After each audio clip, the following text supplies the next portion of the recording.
You want your tea? Okay.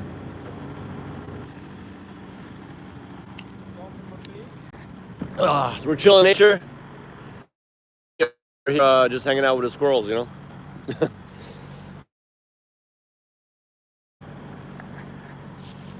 Yeah.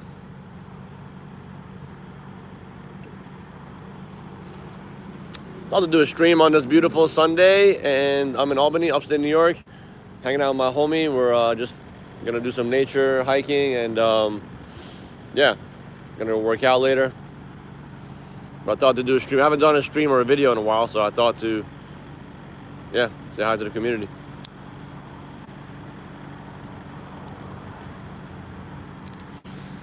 Ugh. But YouTube is evil. Like they've been really like shutting down my interactions with people. You know, before I used to go live, it would be like 300 people at a time to be watching me. Now it's like maybe one or two. Pretty fucked. Yeah, they're shadow banning me, I think. It's interesting. I wonder who knows what the algorithm is. Yeah, it's just weird. It doesn't make sense, dude.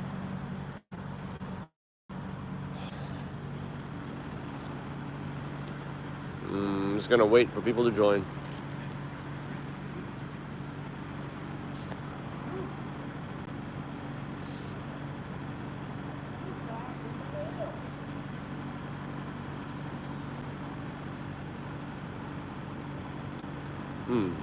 So weird.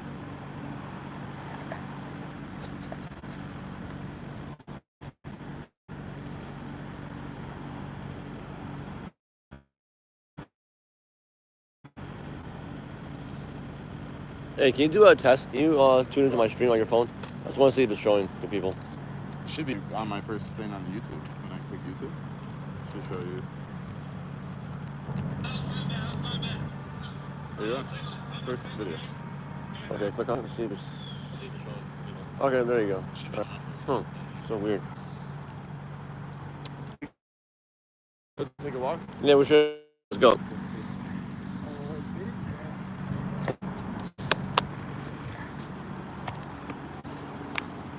Yo, yo.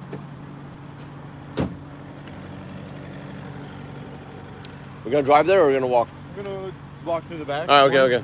Sounds good. Just so you don't have to Yeah, disconnect. of course. Yeah.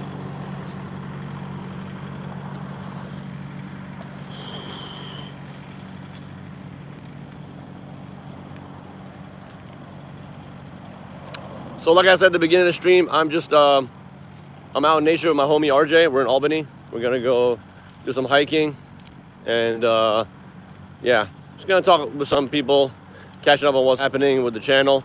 I want to update you guys, those of you who actually tune in regularly, on what's gonna happen with the channel, and yeah, catching up on the world situation and what's happening around the world. Pretty crazy what's happening. I don't know if you guys have been paying attention to the Trump presidency and what he's already putting in place. He's really like speed running his cabinet picks. Some of the worst people. I can inform you on it bit by bit in a little bit. But yeah, some of the worst people. And it's just going to accelerate the American empire. Basically, that's going to happen. Yeah, that's what's happening. And yeah, I'm here in beautiful Albany, New York with my boy. And hiking in nature. Should be good. Going and all left. So weird. Doesn't make sense. Because the signal's not the best? Or? No, the signal's good. 5G, whatever. I don't know what's happening. Yo, if you're in the stream, leave a comment. I just want to make sure that... Oh, fuck, he left. So weird, dude. It's pissing me off. Like, you... Like, I would get hundreds of people joining at the same time. Now it's like... yeah, look, it's 0, 3. Oh, I got 3 now. Good shit. Guys, YouTube is like definitely shadow banning me. So you guys need to like post comments in the stream so that it gets engagement, and that way the more people will be shown that I'm live, you know? So Maybe I fix this. We are out in Albany, yo. We're hiking in the woods.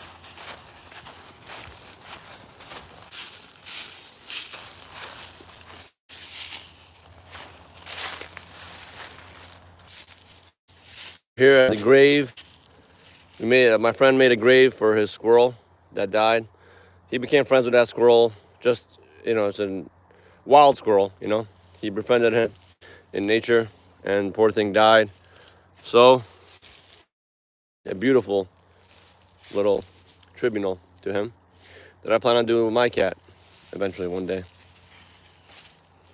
But yeah, it's beautiful. It's purely artwork, man.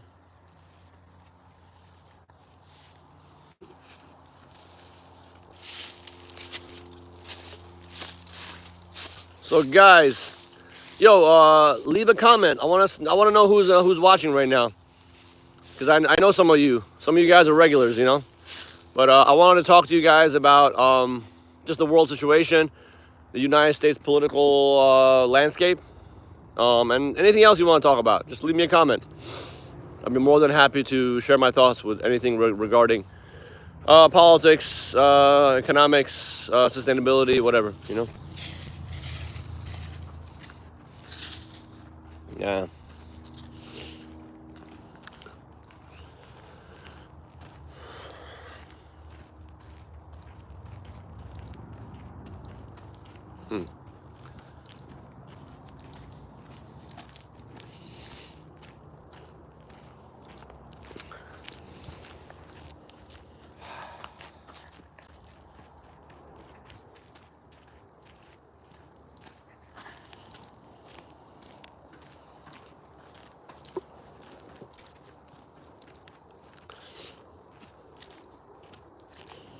This is a really nice route, Yeah, I usually do this every day. I go to Jijo. It's great. And then I just do a warm up. I used to run this too.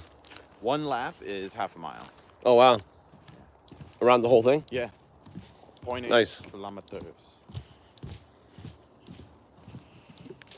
So 2 laps, it's exactly 1 mile. 2 laps is exactly 1 mile. It's crazy. Wow. That's good. Yeah, I hate running now. Running's boring. I want to do it just because of Muay Thai. We all do Muay Thai. JD Vance is a psychopathic individual.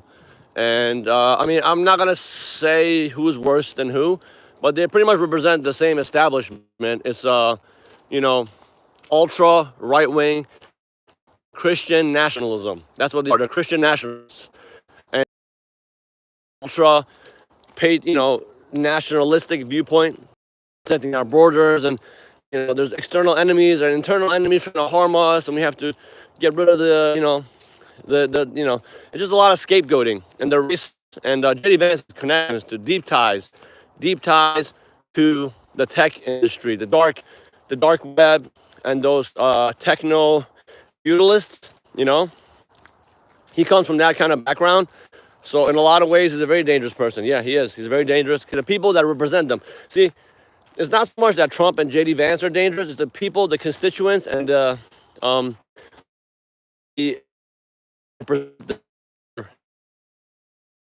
so Trump putting an anti-environmentalist in the EPA to run the EPA. Trump putting an ultra-Zionist, basically putting tons and tons of ultra-Zionists in all different cabinet positions. Watch out with this. Basically, the one trend that we notice with Trump is that he's putting people. There's only 2 qualifications. There's 2 qualifications to be in Trump's cabinet picks. You have to be super loyal to him. So you have to have loyalty only to him and loyalty to Israel. Then you're gonna get a cabinet. You're gonna be picked as a cabinet member. So you have to be ultra-Zionist, imperialist, colonialist. That comes with the territory of being a pro-Israel supporter. And then you also have to be ultra loyal to Donald Trump. It means that whatever Trump says, whatever the cult of Trump says, you follow, hook, line, and sinker with whatever he's saying. So that's the major issue right now. And the guy's just showing what a corrupt individual he is. And so, yeah, JD Vance is ultra conservative, anti-abortion, anti-workers' rights. Obviously does not believe in, climate change being real. So these people are all like climate deniers. They're anti-environmentalists, and they're anti-immigration, ultra xenophobic, racist individuals, So that's very dangerous. But what I always say, the biggest danger that people like Trump and his constituents represent to the world. Like, I wish he was just a racist and a nationalist, Christian nationalist fascist. I wish that's all he was. The biggest danger that Trump and his friends present to the world is the fact that they have diehard loyalty to the market. They're free market fundamentalists, okay? They're more so free market fundamentalists than people like the Democrats, like Joe Biden and Kamala Harris. Because the Democrats, at least they believe in some workers' rights. They believe in reducing inequality to a certain extent. They believe, in doing some climate reform. The free market people say, no, we are free market absolutists, which means that whatever the market decides, which, decoded, that means whatever the wealthy and the elites decide, because the market is not some force of nature that is so well calculated and so well organized to basically spit out the most objective need for society, what direction to head towards. No, the market is basically an instrument of the wealthy and the powerful to rig the system further in their advantage. So when they say they're free market absolutists, that means that the free market, the people who manage the free market, the people who control the free market, which is the oligarchy, is the plutocracy, right? An ever shrinking number of people who own more wealth. Those are the ones deciding the future of this country. And so being a free market absolutist is the most dangerous ideology in the world, because the free market is the most inefficient and deprivation-inducing system known to history. Okay, it's the most dangerous ideology there is in the world, because again, it all comes to individual actions and hyper-individualism and profits above everything else. So that's why the free market is so dangerous. And the person who represents the free market more than anybody, total narcissistic, self-interest, vain, competitive mentality is people like Trump and his friends. So that's my short answer for who's worse, JD Vance or Trump. But yeah, I mean, they're all very scary. JD Vance is a piece of shit. He's a front image, the face of techno oligarchy and like dark, super dark, dangerous forces within the tech sector. Like Peter Thiel. Peter Thiel was his mentor. If you want to know who that guy is, just look him up. Very, very sketchy and dangerous individual. Yeah, but I'll be making a lot of videos coming up soon about all this stuff. I'm planning on revamping my channel. Hey, what's up, man? From Bulgaria. All right, cool. I plan on revamping my channel and posting videos almost daily. I'm creating a new thumbnail format, a new text format, and just creating a well-smooth engine so that I can post daily or bi-daily videos on different things that concern the politics of the world today and economics, and obviously the solutions, which we need that more than ever. So yeah, guys, I'll be breaking all this down in future videos for sure.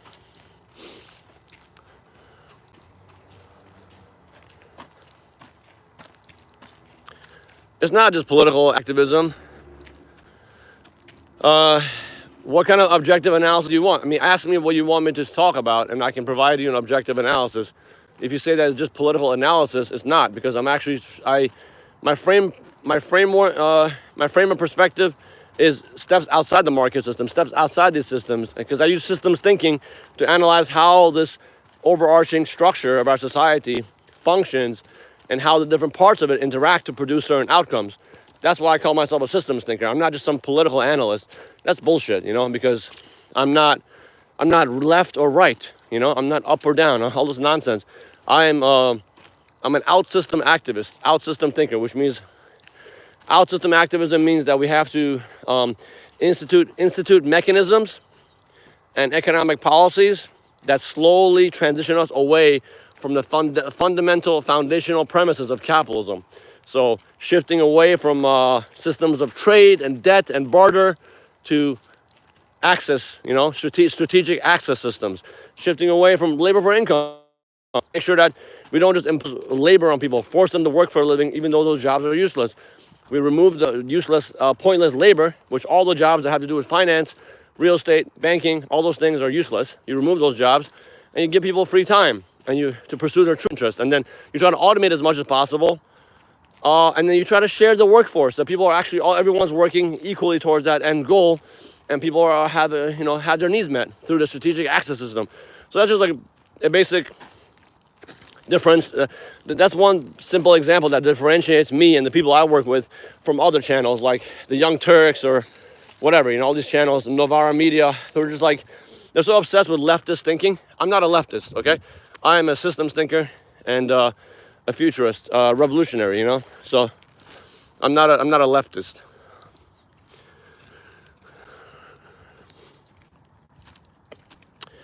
I'm saying Democrats support some workers' rights, They brought jobs back to the United States. I'm not saying they're like some great thing. The Democrats are garbage. They're complete shit. I'm not arguing against that, but what I'm saying is, yeah, Persian, yeah. Are you Persian? No,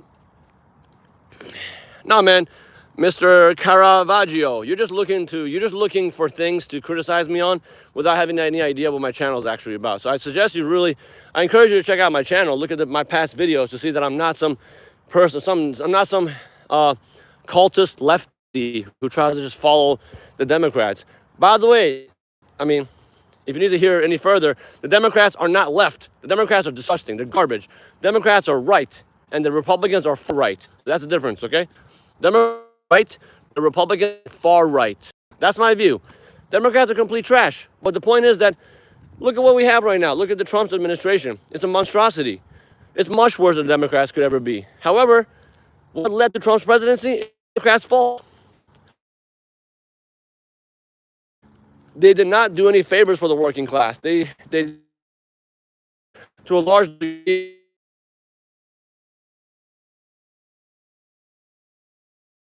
to them not caring to vote or just voting or casting their vote for what they think is the anti-establishment pick, Donald Trump. Even though Donald Trump is the most, he represents the establishment more than anybody, him and his friends. So, okay, so thank you. Now you're asking questions. Instead of imposing judgment and just attacking me, now you're asking questions. What philosopher, what political economy should I recommend? Okay. So I recommend you check into the works of, well, first of all, did you say Thorsten Veblen? Oh, yeah. I have so many people I can recommend to you to check out, which I guarantee you've not heard of them. If you follow mainstream thinking, you will never have heard of the people that I'm going to recommend to you to check out, okay? One of the most mainstream ones is David Graeber. You should look into the works of David Graeber. His book's called Debt the First 5,000 Years, or the other book called The Origin of Everything. They break down how we got here, what things went wrong for us to get to the point that we're at in human history right now. Second, as far as solutions go, I recommend check out the works of Peter Joseph, Jacques Fresco, Buckman Fuller, Thorsten Veblen. These guys are very, very progressive intellectual forces in the intellectual sphere who present incredible solutions. I recommend their books. In the last live stream I did, I recommended Peter. It's called The New Human Rights Movement. Check that out. We're basically advocating for a new economic system that is beyond capitalism, much different than capitalism could ever offer, much different than socialism, much different than communism. So I recommend you check those things out.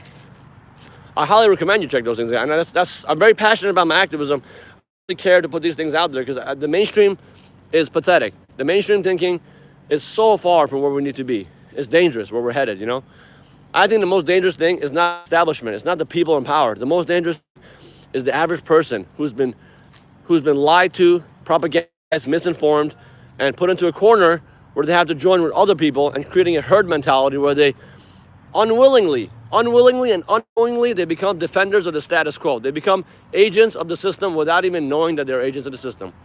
That's the dangerous situation we're in right now.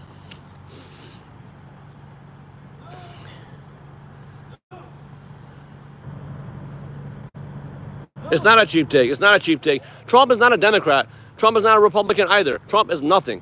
Trump is empty. Okay? Like all fascist leaders, fascist leaders are empty vessels upon which their followers and their constituency can paint a picture into to drive that goal towards a desired goal, which oftentimes that desired goal is self-destruction, because fascist leaders often clamp down on civil rights, on basic freedoms. They are very militaristic. they're violent, they take away our rights, and they impose draconian legislation, and they often, they lead to the erosion of civil liberties and rights in a society that eventually leads to its own destruction, because history, they become militaristic demigods, and that's not a good, healthy breeding ground for healthy values. And Trump, not a Democrat. He's never been a Democrat or Republican. He's value neutral. He will do whatever supports him to make money. He will do whatever. He'll support any cause. He'll switch his values. He's value neutral, but he'll switch his rhetoric and his thinking based on whatever is going to make him the most money and give him the most power. Okay, so Trump will literally become a communist tomorrow. If he knows that communism will give him a lot of money and power, he'll become a communist. He doesn't care about. He has no values. He has no entrenched principles. He's a completely unprincipled person. The only principle he has is that of self-interest, unhindered competition, and winning at any cost, even though it means crushing decent people. That's what Trump represents, which is literally the ideology of the free market. Okay?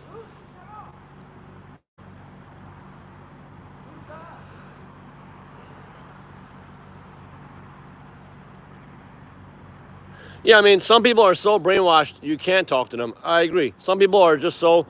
I'm sorry, man. Most people are not worth the effort. Sadly, most people in society around the world, especially in America, given the current election, it just shows how stupid and uneducated this country is. Most people are not worth the effort to talk to, but there are people who are worth you talking to. You just have to find them, you know? There are people worth talking to, for sure. Many people throughout my years of activism, on the internet and in person, who are very intellectual, very curious, who question things, who ask questions, and then I'm glad to provide them with answers. Because I've been doing this for 15 years. I've read tons of books. I have tons of good sources for information for people to check out. And I plan on sharing all that shit with you guys over the coming years. And I plan on growing this channel. I plan on presenting real, actual solutions for the world's problems, you know? And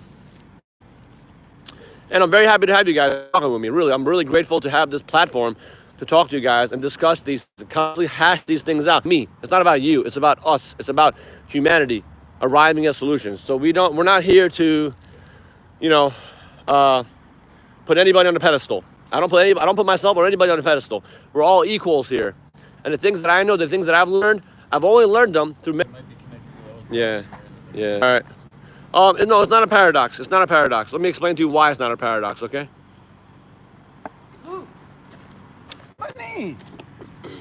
So, first of all, let me answer the other guy. The reflection of the Zeitgeist movement. The Zeitgeist movement has pretty much died down. We have plans rolling out for the future. So we have plans on a transitionary systemic plan on how to transition to the more sustainable economic concept. We're creating a hybrid economic concept that's going to be presented soon with the release of Peter's fourth Zeitgeist film, Requiem. So the Zeitgeist movement has not died down in any way, just that we're not active as like we used to be, but the membership base is still there. They're just waiting with bated breath, like myself.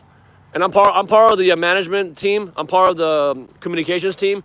Peter himself has reached out to me and told me, hey, listen, we're going to come out with a new format for the websites and the social media pages with a new goal in mind. And that is the integral concept of bringing people into a new kind of economic transaction where you live your normal capitalist life, you go to your job, you pay your taxes, all that shit, but then you contribute with whatever time and resources that you have towards the hybrid transitionary economy. So it's very hard to explain that in this short video that I'm doing and talking to you guys, but once the plans come out, I'll be more than happy to share them with you on my channel. So I'll share them everywhere that I can.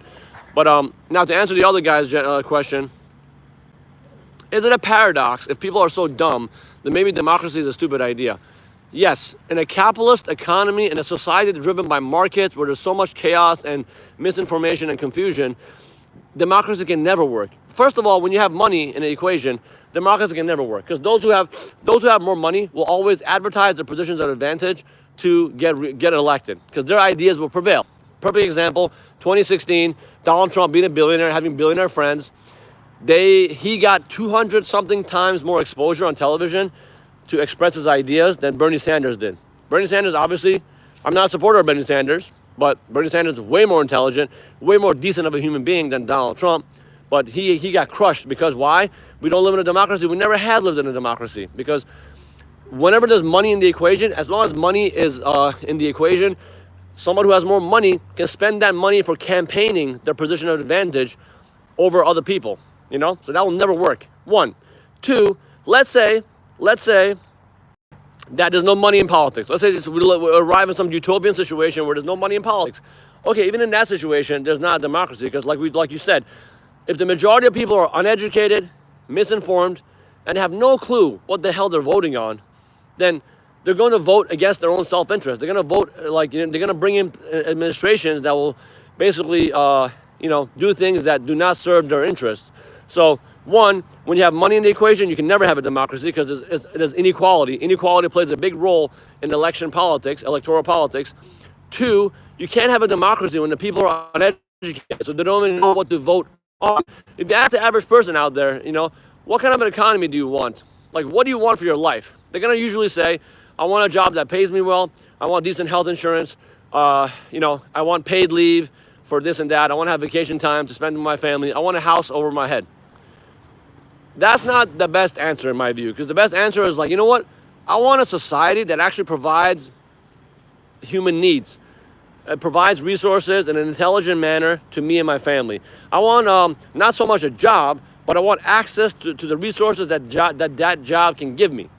So instead of I want a job that pays me well, no, I want to do something that contributes to the well-being of society, but also want the resources that job can get me.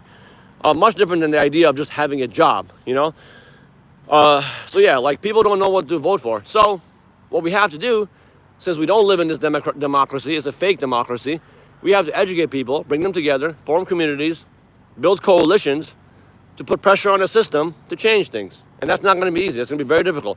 We're literally just at the beginning stages of this kind of a transition. We're still very much in the educational and the foundation building phases of this global socioeconomic paradigm shift. So that's my answer for you for that question,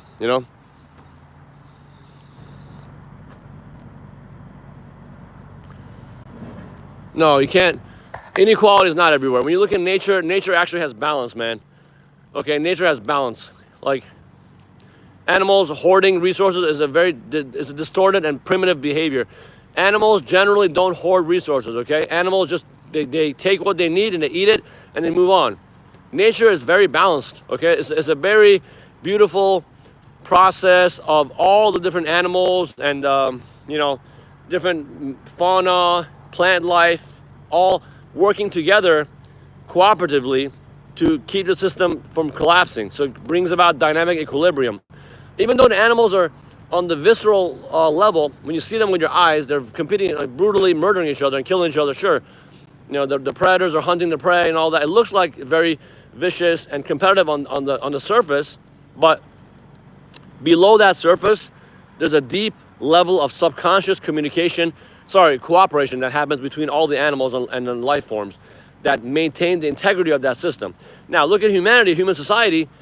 It's not human nature to live within tremendous inequality. And again, the reason why you say these comments is because I don't think you've read up on the history of humanity, on anthropology or sociology, and I recommend you do so. You should look into a book called there's a study by anthropologist Marshall Salins.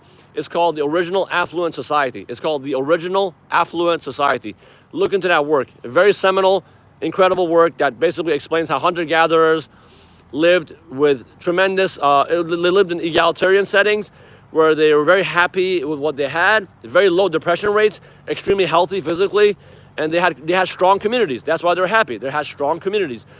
This society we're living in, this consumer, disgustingly unequal society where there's, where 30 people have more wealth than half the planet's population. That is not balance. That is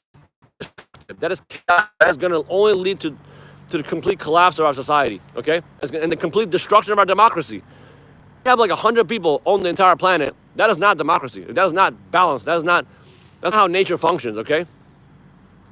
What humans have done, they've taken this ultra primitive, archaic system of free market capitalism and they have superimposed its attributes and values on nature, on everything, and they call that nature. They call that reality, which is a complete farcical. It's a very flawed argument. Okay.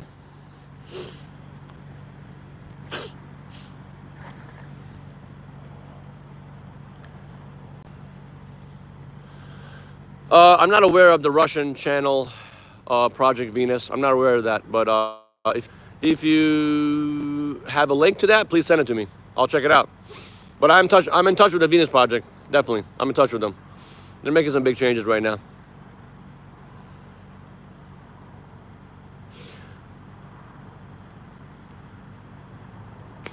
Okay, bro. Slavery has been around. Do you know how long has slavery been around? Do you know the history of slavery? Okay, bro. You can hold on to your opinions as much as you want. It's fine. Yeah, the lion hunts the antelope. But my point is, the lion's hunting of the antelope is what forces migration patterns. It's what forces the grazing to be dropped. Because if the antelopes outproduce and they overgraze all the plants, the ecosystem will become compromised. That's why, like I said, there's a balance in nature. The hunters, the predators, hunt the antelope they keep the antelope numbers low. They keep the herbivores low so they cannot overgraze, and they also promote migration patterns, which keeps the ebb and flow of that ecosystem going. So that is what I'm saying when I say unintended consequences and subconscious intention of the ecosystem is expressed. That's what I mean when I say balance. Okay, nature is not forgiving. It's not so nice. Yes, it's brutal, but the point is that nature has been around for a long time. Our ecosystems have been around for billions of years, and they've done pretty damn well. Human society, the capitalist system has been around for 600 years. It's already collapsing. It hasn't even made it 1,000 years. It's already collapsing. It's destroying the world. That's my argument. Okay, so you can take your human nature, all these very, very uneducated, very primitive assumptions you have, man. Very uneducated, very simplistic notions you have, very dangerous notions you have.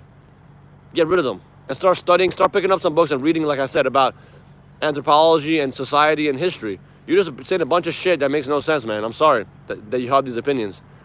Sorry about that. But you think you have some kind of gotcha point on me. You haven't said anything that makes any sense so far. It's not relevant. And, I suggest you start being a little more humble and researching and reading instead of you're constantly projecting.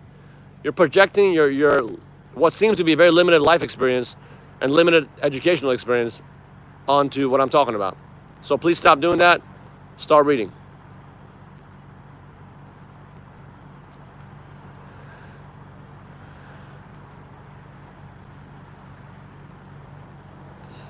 Exactly. Yep. No. Again, you make no sense, man. Hierarchy has not been around for all time. 95% of human history, we lived without hierarchy. Did you know that? I don't think you know that. 95% of human history, okay, has been humans living in cooperative, not competitive, egalitarian societies where women had a lot more freedom and rights, and everybody worked together. And there was no money, no trade, no competition, no armies, no poverty. You should read these things before you make such simplistic, ridiculous comments, man. Where are you coming from? Like, where is your information? Where is your research that you make such simplistic, stupid comments? Where is your sources? Provide me your sources. What are you reading? A bunch of Steven Pinker? Is that what you're reading? Steve Pinker, that stinker? He doesn't know what he's talking about? Anyway, I'm going to stop answering your questions. I'm going to start answering other people's questions because you just, I'm sorry. I'm not the one with the ad homs. You're the one who's accusing me of being a brainwashed Democrat, supporting Democrats, and that I shot myself in the foot because, I talk about workers' rights and, I must be a Democrat because I'm not a Trump supporter and, I don't understand democracy, all this stuff. I'm not the one. I'm not attacking you. I'm just telling you that you clearly are making very simplistic, uneducated comments that don't make sense, man. They're uneducated. They're uneducated comments. So anyway, the other person had a question.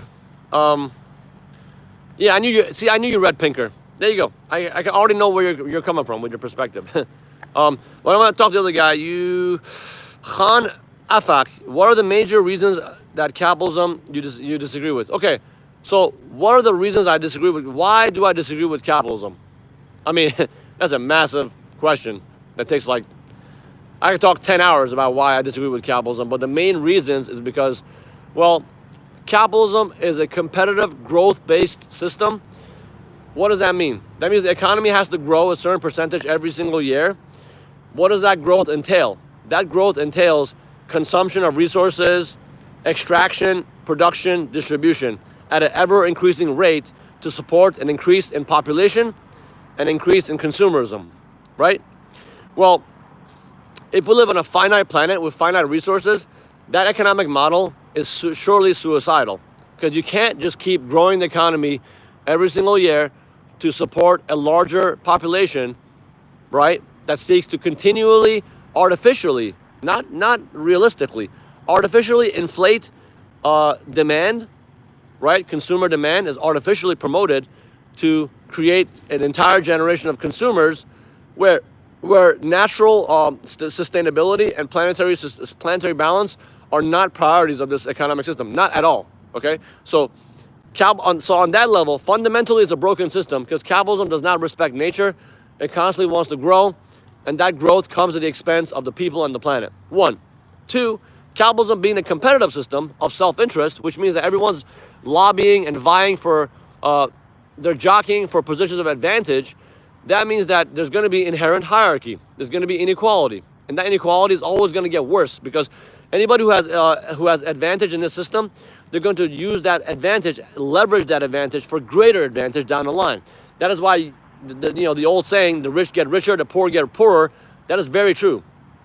That's what's been happening with capitalism for many, many, many years.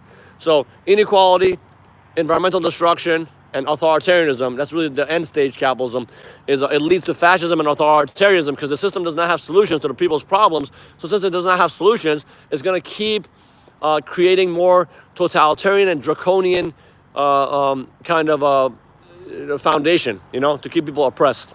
So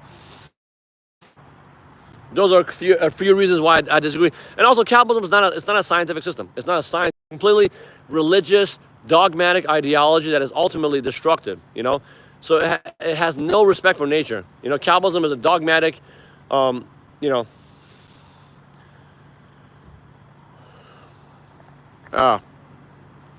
right, people leaving comments. Let me see what people have to say. Thank you, Christian Minkoff. Thank you so much, man. I appreciate you pointing out to that person that he should read the book, The New Human Rights Movement. Yes, read that book and then get back to me, please. Please.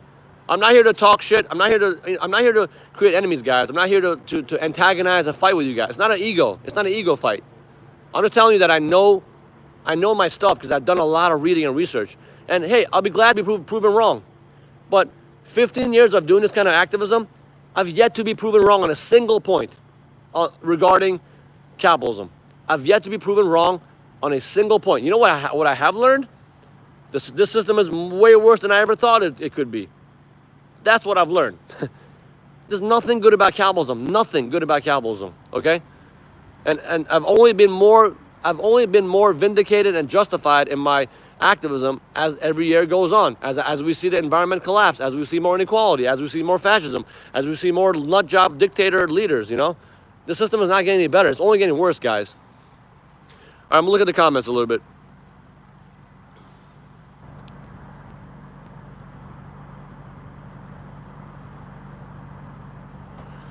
Yeah, I mean, I don't communicate with most people my age, because most people my age, I'm 40 years old. Most people, even at the age of 30, they've made up their mind about society. They don't care about anything anymore. They don't care about reality. They don't care, sadly, most people in their late 20s already, they made up their mind about the world.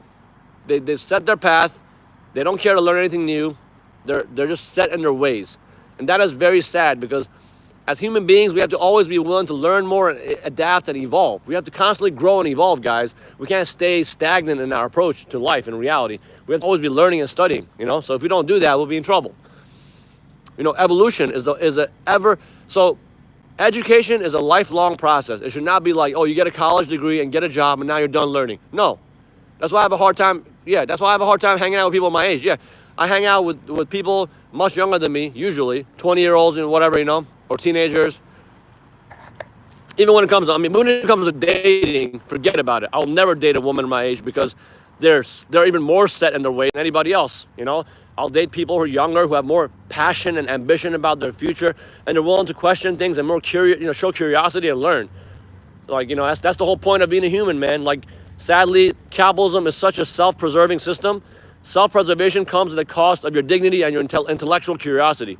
Self-preservation hinders your ability to grow as a human being. It hinders your ability to grow. Hey, what's up, gamer? I know you. You come to my streams a lot. What's up, gamer?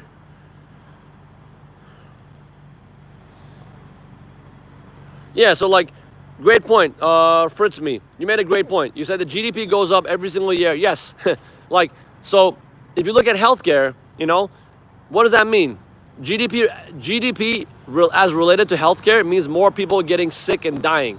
So that means we're spending more money on medicine to take care of sick people. So that means, the more cancer, the better it is for the economy. You create more clinics, you create more hospitals, you create more businesses to service the problem of cancer.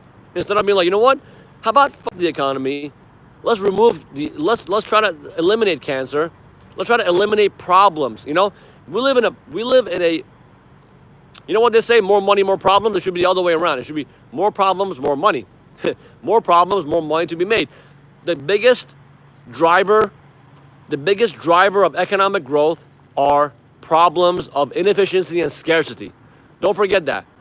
Scarcity, inefficiency, and what's the third one? Yeah, scarcity and inefficiency are the drivers of money.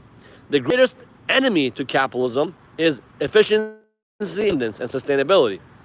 The more sustainable things are, the more long-lasting products are, the more sustainable your food production is, the less problem you have in society, the worse it is for the economy. Think about that.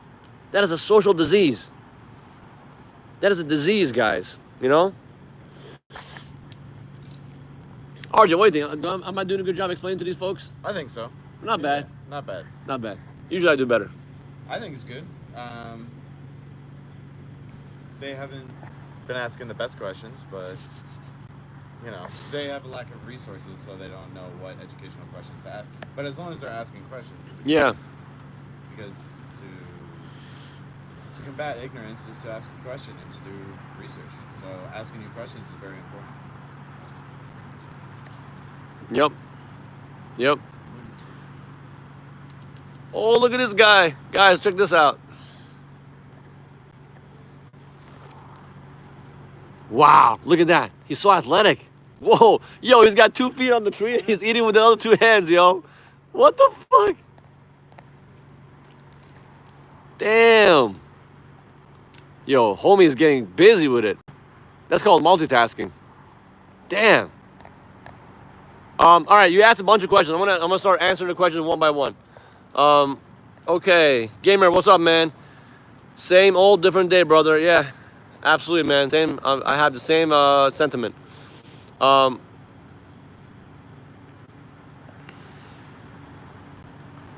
You guys are awesome, though. You guys are awesome, seriously. And for what century was capitalism needed? I mean, capitalism has been around for 600 years. Modern capitalism has been around for 600 years. So we're talking about that era, of tremendous inefficiency. We're talking about, around the medieval era where, like, we didn't have modern technology. We didn't have modern production and distribution techniques. Capitalism is a framework that coincides with a world of tremendous scarcity, barbarity, and inefficiency. It might work in that kind of a setting, but in today's world of advanced technology and scientific understandings, this system has absolutely no place. It's completely subjective, unscientific, religious, dogmatic, and ultimately destructive. Fuck capitalism. That's why my channel's called World Beyond Capitalism for a reason, okay? The system is literally the anti-life equation. We gotta get rid of it.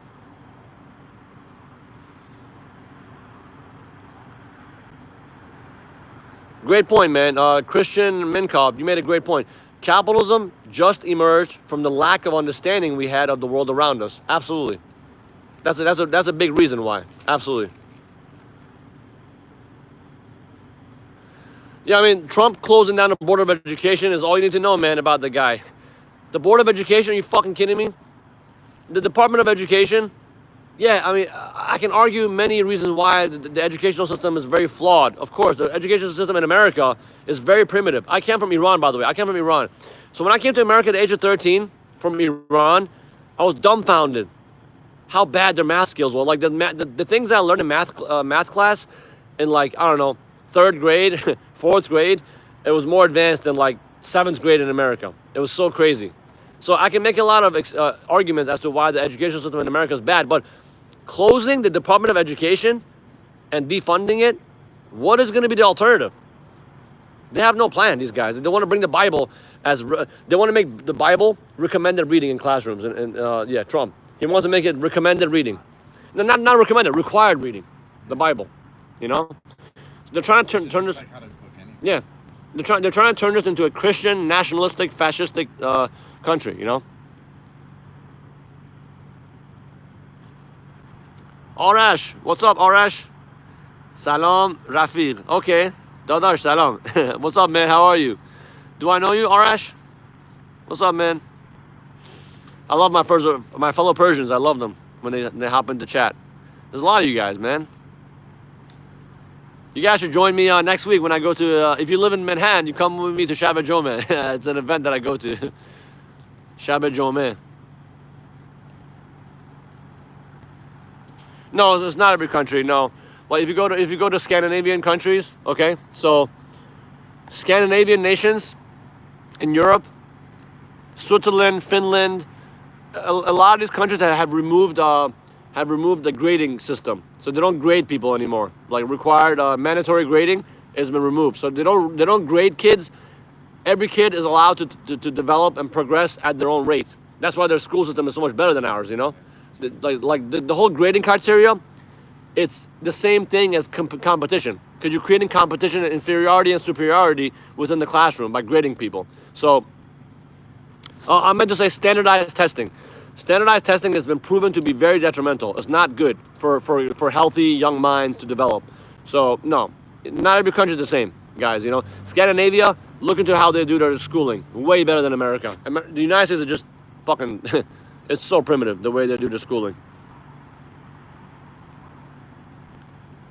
Oh shit.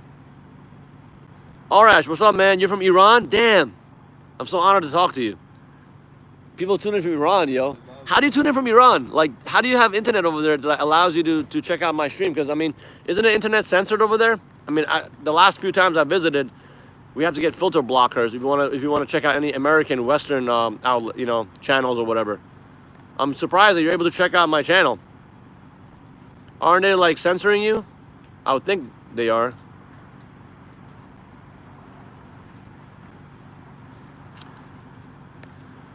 I'm looking at some of the comments, guys. Sorry, because man, a lot of comments coming in. It's freaking beautiful. Thank you, guys. Keep the comments coming. It's looking good finally. Looking lively. So you talked about Marxist frameworks. I mean, do I have any utility in Marxist frameworks? Not really, because I didn't have to read Marx to understand that capitalism is evil. I agree. Marx was a brilliant person. Marx was a very brilliant. Yeah, he was a very brilliant thinker because he talked about the exploitation of the working class. He actually did research on anthropology. He understood hunter-gatherer societies and how much better they function than the capital societies. And he talked about the contradiction of capitalism, in which the system is going to destroy itself because of automation. So he made a lot of good points. But the point is that I didn't have to read Marx's books to understand capitalism. You know, I'm not a communist or a socialist. I never had to read any leftist critiques of capitalism to understand why capitalism sucks, because my background is from a systems thinking, ecology and scientific framework. So I'm a systems thinker who embraces, so I embrace the scientific method applied to social concern. That is my background. So that's where I came from with systems thinking, the Venus Project, the Zeitgeist movement. That's where I came from. That's my background. So I've never been a Marxist. I've never been a socialist, even though people accuse me of being a Marxist, communist, whatever. I'm not none of those things, you know. I think I would think that I embrace anarchism more than anything else when it comes to political ideologies. Anarchism is the closest of an ideology that comes to my way of thinking, you know. All right, let me see what other people said. There's so many comments, guys. It's awesome. People just going crazy with it. Good shit. Ooh, I have 12 people watching now. Yeah, 12 people. It was like 300 before. Like, holy shit. But no, dude, guys, I'm very grateful for you. Don't leave, yo. It's 14 now. Good. Don't leave, guys. Don't leave. I didn't mean that. I'm very grateful for you guys. No, but guys, like what I'm saying is, during when the war broke out between Israel and, well, not a war, the genocide broke out on Gaza, I was getting like literally up to 300 people watching my stream at the same time. It was crazy, you know, 20,000 views, 30,000 views for like a 30-minute stream. Now I've been on for what? I've been on for 50 minutes, and I think maybe I got a couple of hundred views, maybe. I'm not sure. Let's see. All right, my friend, let me see what you want me to talk about.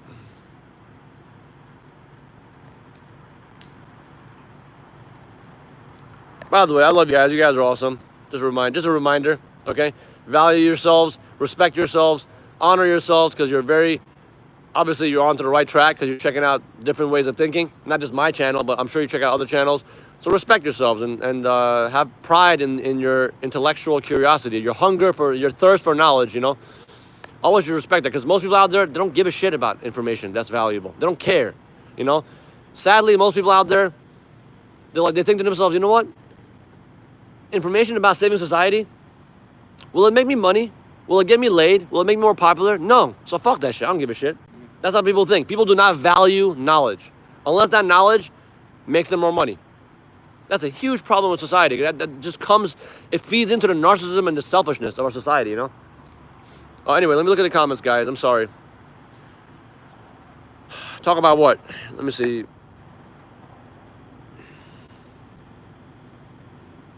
Yeah, okay, so I can talk about that. I actually love talking about that. Where capitalism came from, okay? Okay, let me see. Hey, what's up, Jace Man? Jace Man and Gamer, you guys are always, like, tuning in. You guys are awesome.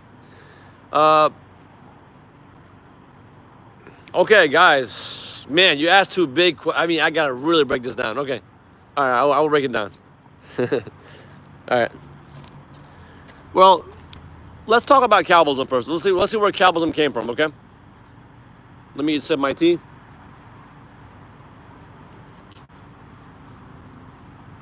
So, the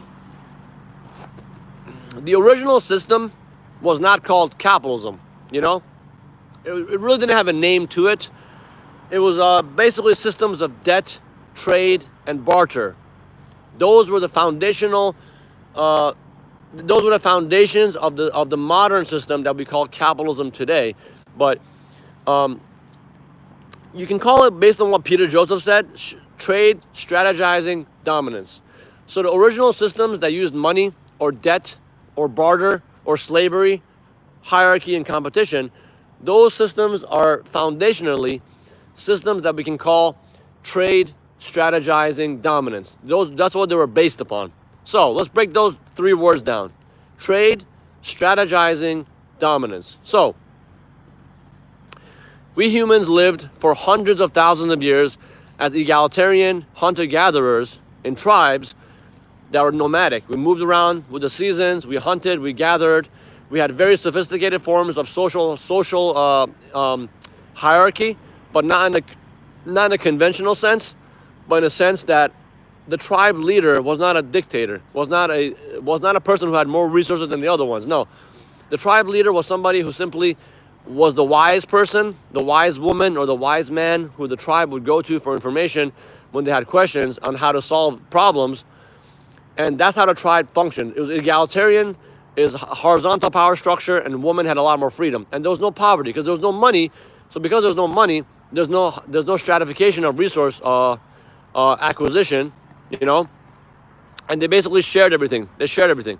Now, due to several reasons, which I'm not going to go into. It's a very complicated and long explanation, but to several reasons, several factors, humanity in some areas, around rivers mostly, started farming, right? The Neolithic revolution. Now, it wasn't purely societies based on money and debt and trade that did farming. No. Even the hunter-gatherers, the ancient societies that were wiped out, they showed signs. The archaeological data has come out that shows signs, many, many artifacts and signs that even these societies that are based on hunting and gathering and nomadic movements, they still had very sophisticated forms of permaculture and agriculture mixed into their systems of hunting and gathering. But they still did not use money.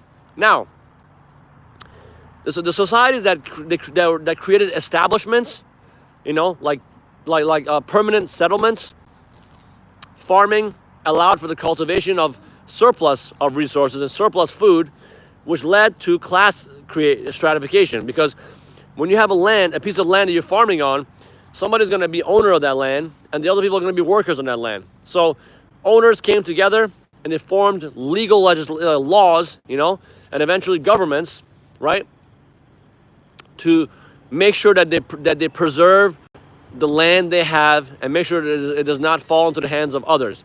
So farming societies based on land settlements, permanent settlements, they created money because they had to have some means of paying their laborers, and also some means to trade with one another. So trade was brought about because of scarcity or assumptions regarding scarcity. So even though hunter-gatherers, they're very primitive, they don't have advanced technology, but they did not have poverty because everybody was taken care of in the tribe. Now we have the invention of a social norm of poverty.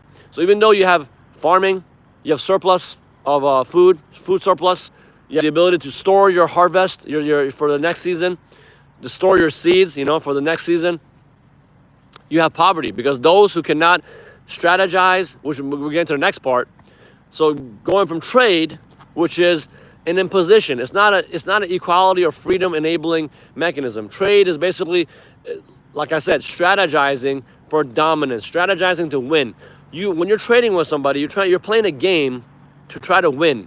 You're trying to get more in that. You're trying to win out in that trade and beat the other person. So that's where all this negotiations and all these dominance strategies come in to make sure that you have a surplus. You actually benefit from that trade, and the other person does not win as much as you do. So trade, strategizing, dominance was the original value ethic of the original capitalist system, which we can't even call it capitalism.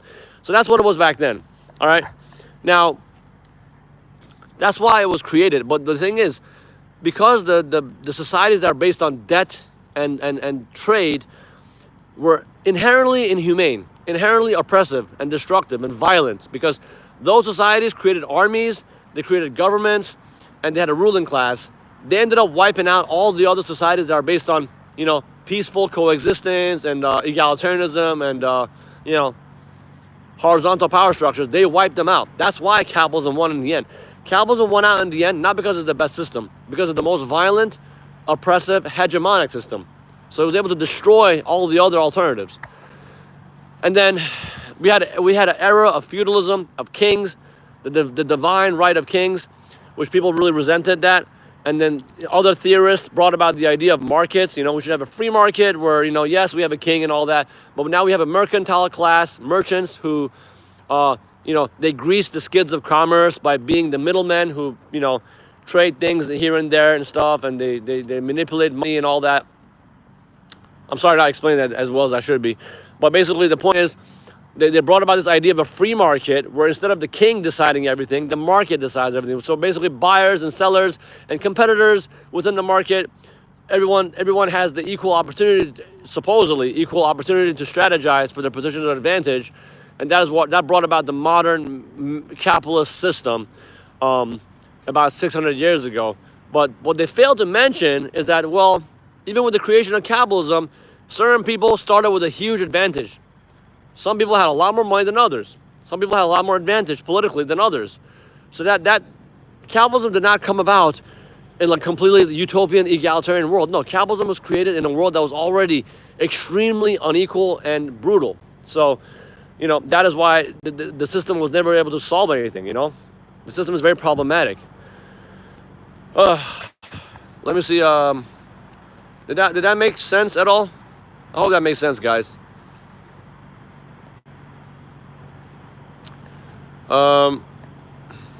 Hey, what's up? Dolce Dolore. Who are you, Dolce Dolore? You speak Farsi. How are you doing? I'm doing good. Doing great.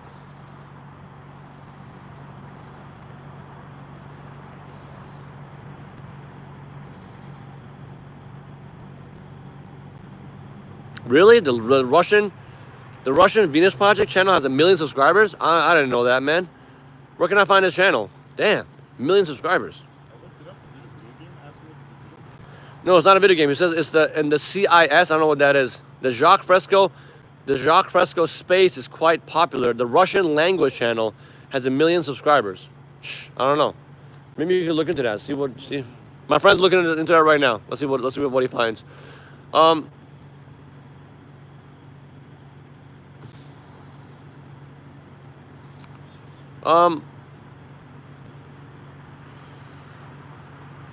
Yeah. Hey, Jace, man. Guys, by the way, the transitionary plan on how to create a hybrid economy where we have a voluntary basis, voluntarism, that's being worked on, guys. So please stay patient. In the next few months, we're going to come out with that blueprint on what to do. So I'm waiting for Peter just to give me the word on that. Peter Joseph is working on these things like really hard. I'm in touch with him. I'm in contact with him. He's going to produce that to me soon. But basically, to summarize it, to kind of give a brief glimpse of what it might look like. I mean, guys, look, we create an online database where people who want to volunteer to help us with our goals, they can sign up on that database, and you can find each other in a local setting.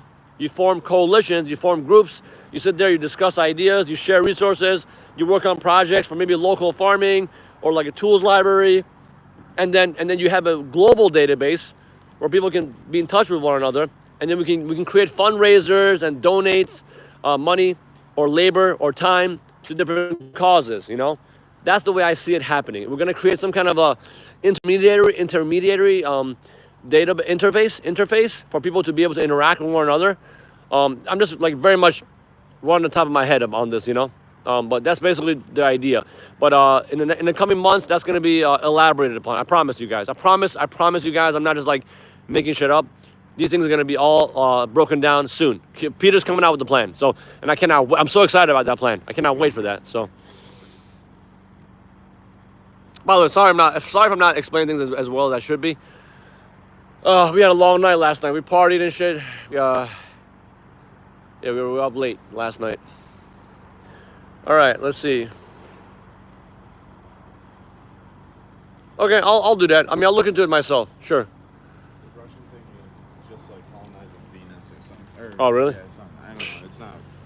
Oh, okay, got it. Oh, it's like the planet Venus or whatever. Yeah, It's yeah. not okay. It's astronomy. Yeah. All right, guys, I'm about to start walking with my friend. I might start logging off. I might log off pretty soon. But if you have any other questions, run them by me. But guys, listen. The channel's being revamped. Okay, so I'm doing some work to create like a really good format so that I can start producing daily videos, like talking about every single subject that's worthy of discussion, posted on my channel. So I'll be making yeah, I'm gonna come in, grab my stuff. I'll be posting multiple videos a week from now on, guys. I promise you. I'm working on that right now. I'm very excited about this, and I'm gonna get a bunch of interviews with a lot of people. So I'll be doing a lot of interviews with different channels soon as well.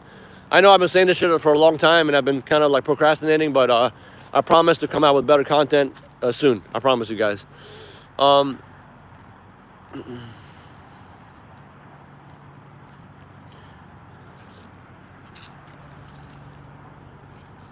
Nice, man. You do IT work? That's cool. I mean, look, we can all contribute our collective skills and our and our labor to different causes, but like we have to first formulate a good plan. We have to formulate a working plan. So I'm just waiting for Peter to give me the word on what he's got in mind, you know, and we'll take it from there. So, but I'm sure it's not rocket science. It just needs a little bit of organization, you know. Look, the problem is we're not outnumbered, guys, by the elites. We're out organized. That's the problem. We're out organized. They're just organized better than us. That's the problem. All right, guys. I'm about to log off pretty soon. I gotta go to the bathroom. Gotta get ready to go to the gym. I gotta do my work. I hope you guys are working out. I'm doing my workouts.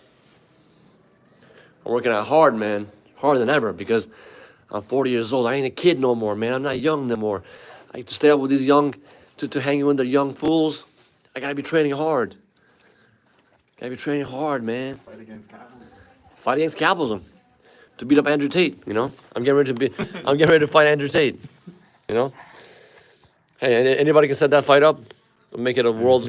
Jake Paul. Yeah, we'll make it like a worldwide. We'll make it like a stream, you know, like a, like a global. You know, it'd be a very popular. This weirdo Iranian from Brooklyn who has no following. He's gonna try to challenge Andrew Tate with his millions of legions of brainwashed followers. Point is, I can fight, guys. Point is, I can fight. All right. Yes, sir, guys. Yes, sir.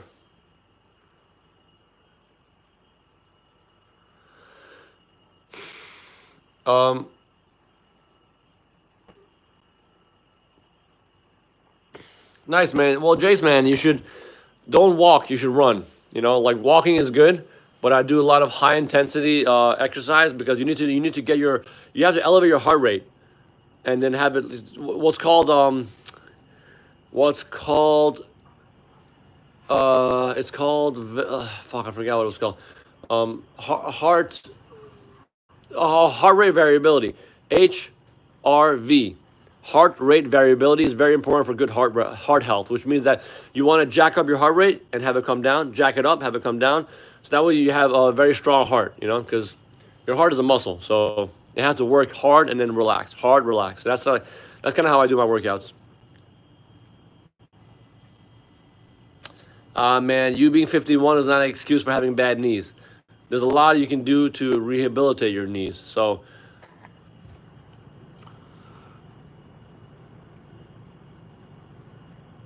all right, guys, very good.